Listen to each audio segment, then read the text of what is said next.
Hello, and thank you for calling. Hello, and welcome to Customer Obsessed Squared. My name is Vanya. I'm here with Frank Mirecki, CEO of BrantTel Networks. Today, we're talking about contact center migrations. Frank has done a lot of them over his time with BrantTel and in the industry. So let's start off with a really easy question here. What are the main phases of a contact center migration? The main phases start with assess. We got to understand what the customer is working with today, what their opportunities are, what the challenges are, where are the key enhancements that they're looking to deliver. And we take a look at that by assessing the environment, assessing the technical landscape of what they have in place today and what they want to achieve. Next, we move into the mobilize. So on that side, we take a look at what they're trying to achieve and identifying specific use cases. Could be, in some cases, identified as pilots or proof of concepts that we can deliver, or take a look at the art of the possible. Maybe it's a blank slate and they're really open to any idea of a different way of doing things. And it starts by taking a look at what are modern ways of changing the way that they're delivering customer experience. And it's best maybe to deliver a lab of art of the possible capabilities. And then from there, they can take back and identify what pieces of that would they want to actually deploy in their organization. And that's in the mobilize. And then from there, we understand a plan. So we map out an actual migration plan, get all the specifics through the assessment of the numbers and quantities, how many agents, how many minutes, how many phone numbers, how many different types of interactions, the types of interactions, what we'll start with. And we build a plan to start migrating. And that can be done as one project or multiple phases. And then we ultimately work through that migration plan with the organization, and understanding that it's not just the technology, but it's the people and process as well.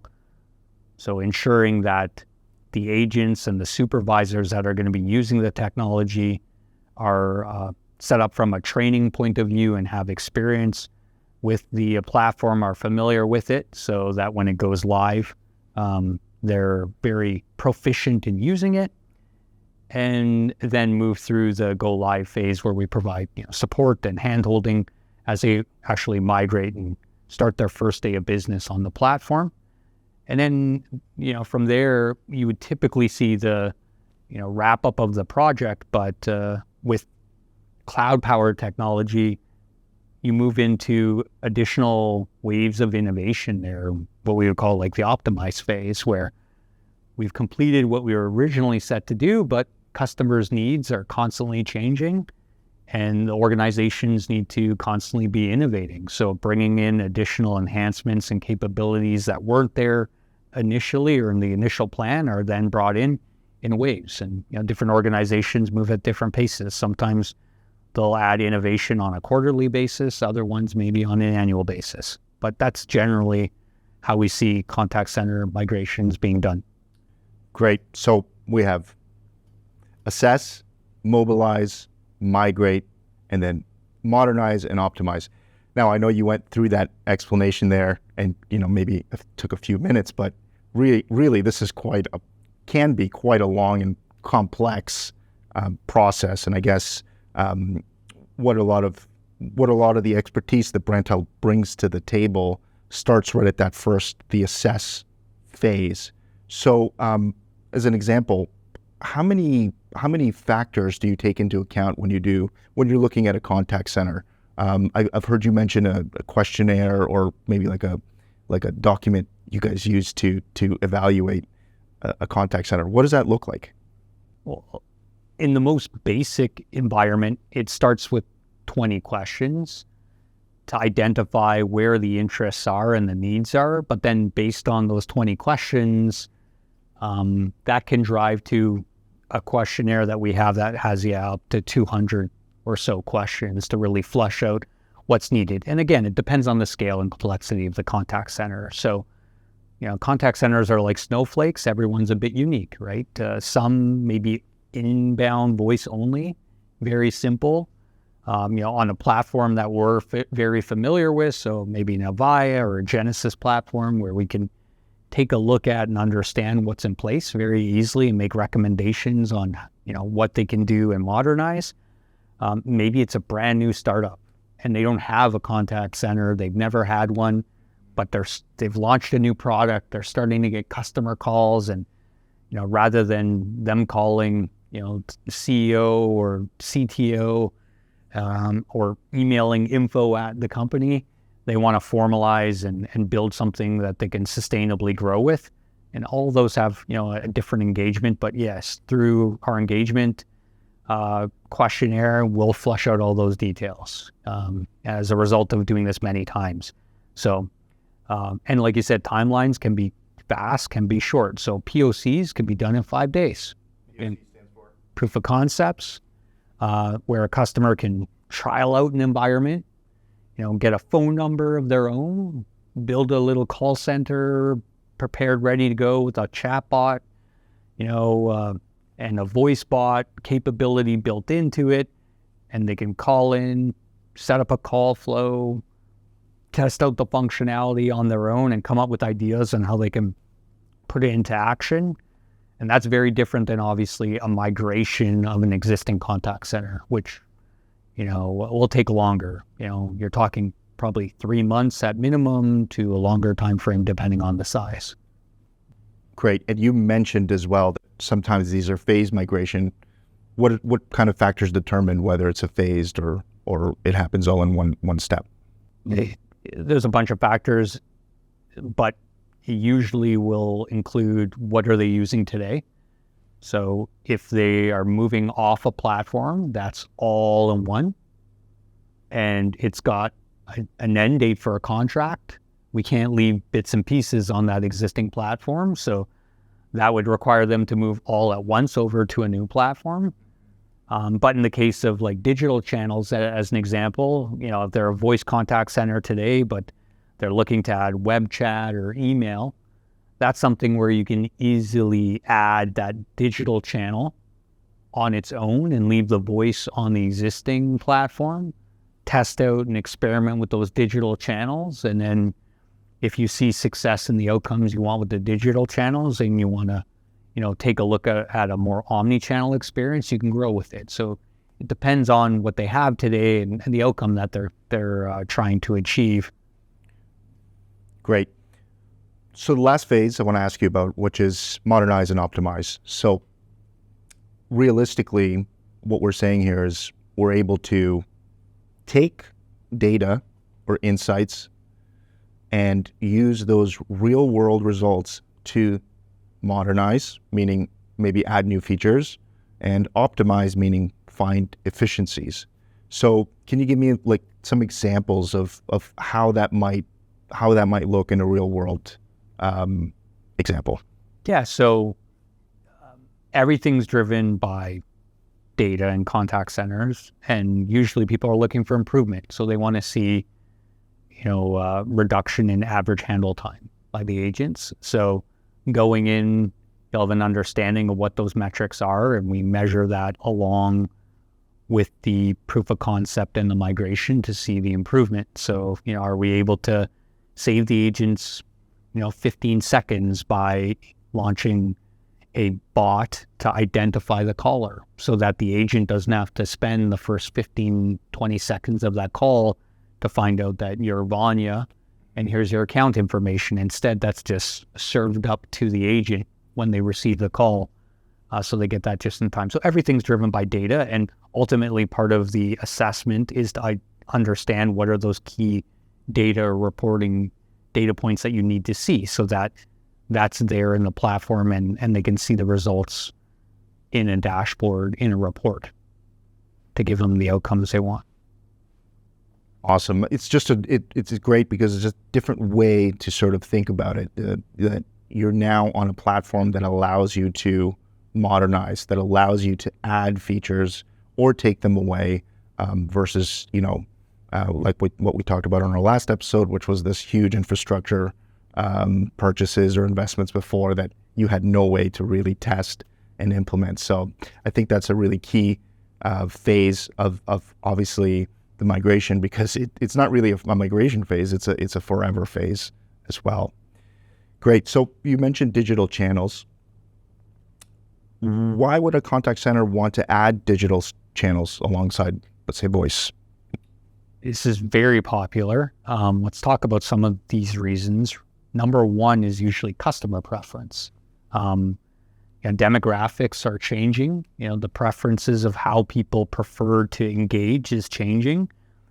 So aligning with your customers' needs is important. If your customers want to engage with you via email, chat, SMS, versus over picking up the phone and calling, offering those will allow you to cater to your customers' needs and could be a differentiator in your space, right? If you're, the only one in your industry that's offering that capability for someone to SMS in an inquiry and get a quote, that could be, a big differentiator for you in the marketplace versus others. So customer preference is one. Number two is increased accessibilities, in that digital channels allow customers to reach a contact center anytime, right? Regardless of the location and, even the availability of a phone. So, sometimes it's inconvenient. You're on the GO train on the second level in the, the silent, quiet zone. Yes, sponsored by Audible. And you can't talk on the phone. But if you've got a insurance renewal that you want to get done on that 45-minute commute into Toronto, now you can be productive with that time. Not to mention, the functionality that the smartphones allow, even at like communicating. So being able to talk, if you're more comfortable with talking than typing, from an accessibility point of view, or hearing impaired. It gives you that capability. So that's the second one. Third is multitasking. We're all multitaskers. So, and convenience. So, we've got kids. Our kids want our attention when we get home at the end of the day. It'd be troublesome to go through talking, into a customer experience center with, little ones around, wanting your attention and whatnot. But to be able to engage with them via chat and then put the phone down, and they could, be upset and loud and it doesn't interrupt your call. That's another one. And that also benefits the organization, and the contact center agents can handle 3 or 4 of those interactions at a given time, versus phone. You can only talk to one customer at a time. So that's a benefit there. And then, efficiency, as well, in that depending on the type of interaction and what it's about, but if it's like an insurance claim, with digital channels, you can embed things that I can't send across a voice call. I can send a picture, right? I could take a picture, I can send a screenshot of what I'm going through or seeing, and a picture is worth 1,000 words, so that you can send that with that granular detail along with it. That's very difficult to convey, obviously, in voice as well. And then from an organization point of view, there's cost savings. Voice is seen as the most expensive medium, right? You need the agents, you need the voice infrastructure for the callers waiting in queue and the lines and all of that infrastructure behind it. With digital channels, it's much lower, the cost per chat versus a cost for a minute of voice, and the ability then to add on bots to automate that capability. And back to the multitasking, it just results in a lower cost per transaction. And then lastly, analytics and insights, in that we can get insights into the customer interaction, sentiment, common issues, and provide them with like frequently asked questions, and get more insights with that customer as well, based on the device they're coming from. So if it's the first time someone's calling into reaching out to the contact center, If using a web chat, there's insights that you're getting even from the web browser. You can tell they're calling from, reaching in and communicating with you via an iPhone or an Android device, and you can tailor the experience they get based on that. So those are the reasons why I think every organization should be considering a digital channel, just to, kind of diversify the experience that they're offering. That's really fascinating. And as you were speaking, I thought of another one, which we might want to include, which might be flexibility. So we've talked about, you can set up call flows that are the same for a voice and for a web chat. So depending on, many factors like staffing or geographical location or whatever, you can set those channels up and they can function in a way the same across all the channels. So you kind of get that flexibility as well, depending. So it's just a little bit more able to adapt to any situation. So, I mean, those are certainly great advantages. And we're seeing new channels kind of all the time, right? We've seen some solutions that have even social media, chats, web chats, email, SMS. I think customers are sort of expecting these things now as become more common in the marketplace as well. So I definitely think that would be a huge advantage to a lot of organizations that would want to add that to their list. So those are all really, really great advantages. So, yeah. And specifically with Connect, you have the benefit of also addressing the not so digital channels as well. So, I mean, we're talking about digital channels, but, using the tasks function, you can also track other activities that aren't digital in nature if needed. So some contact centers still have a walk-up counter, right? Where you walk up and, you go to Service Ontario, renewing your license, or many other, use cases out there where there's another activity that needs to be tracked as well. And that's, part of the platform and part of the omni-channel experiences. It doesn't matter, back to any of those channels, giving the agents and the customer that single kind of pane of glass, that single experience, regardless of the medium that they're in, and giving the agent that ability to see all the interactions regardless of the media that they used, is the power behind an omni-channel experience that Amazon delivers with Connect. Great stuff. Okay, I think we're out of time today. I want to thank you for your time, Frank. It's always a pleasure. Thank you for listening, and we'll see you again soon. Bye.